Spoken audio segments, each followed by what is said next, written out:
سائل کہتا ہے فرقہ واریت کیا ہے؟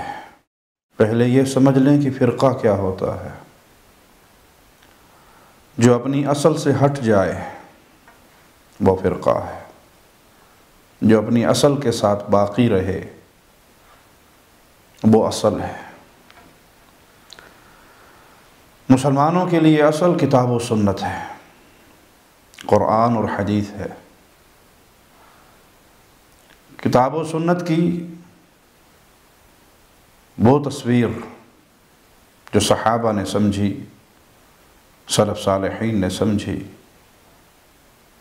یعنی اگر کوئی شخص کتاب و سنت پہ عمل کرتا ہے صحابہ کے فہم کی روشنی میں تو یہ اپنے اصل کے ساتھ جڑا ہوا ہے۔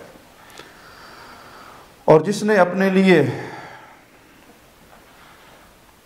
کچھ اور راہیں تلاش کر لی، اپنے بڑے مقرر کر لیے، ان کی کتابوں کو، ان کے ملفوظات کو اپنے لیے حرف آخر سمجھ لیا، ان کی ہر بات کو اپنے لیے حجت مان لیا، بھلے وہ کتاب و سنت کے خلاف ہی کیوں نہ ہو، یہ فرقہ پرست ہے۔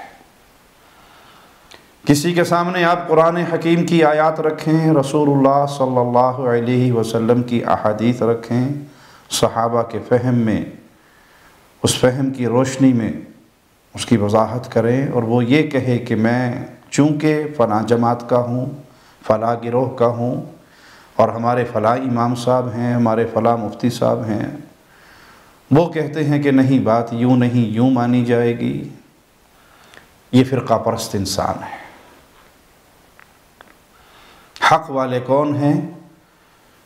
جو اپنے عقائد تراش کر، اپنے عقائد گھڑ کر پھر دلائل ڈھونڈنے کے لیے نہیں نکلتے، بلکہ وہ دلائل سن کر اپنے عقائد بناتے ہیں، قرآن اور حدیث کی روشنی میں اپنے عقائد اور اپنے اعمال کو ترتیب دیتے ہیں، یہ حق والے ہیں، بھلے یہ اکیلا شخص ہی کیوں نہ ہو۔ بعض لوگوں کے ہاں یہ باطل مفہوم پایا جاتا ہے کہ جو کسی غلط بات کا رد کرتا ہے وہ فرقہ پرست ہے۔ جو غلط بات کا رد کرے، شرک کا رد کرے، بدعات کا رد کرے، وہ فرقہ پرست نہیں، وہ نبوی منہج پر چل رہا ہے،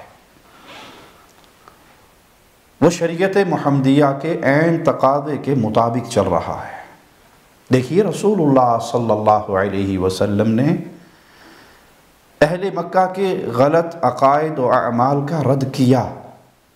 قولوا لا الہ الا اللہ، یہ تمام کفار مکہ کا رد تھا، کیونکہ انہوں نے اپنے مختلف الہ بنائے ہوئے تھے، اسی لیے انہوں نے جواب میں کہا تھا اجعل آلہۃ الہا واحدا، سب الہوں کو چھوڑ کر ایک الہ کی عبادت کریں، یہ تو بڑی عجیب بات ہے۔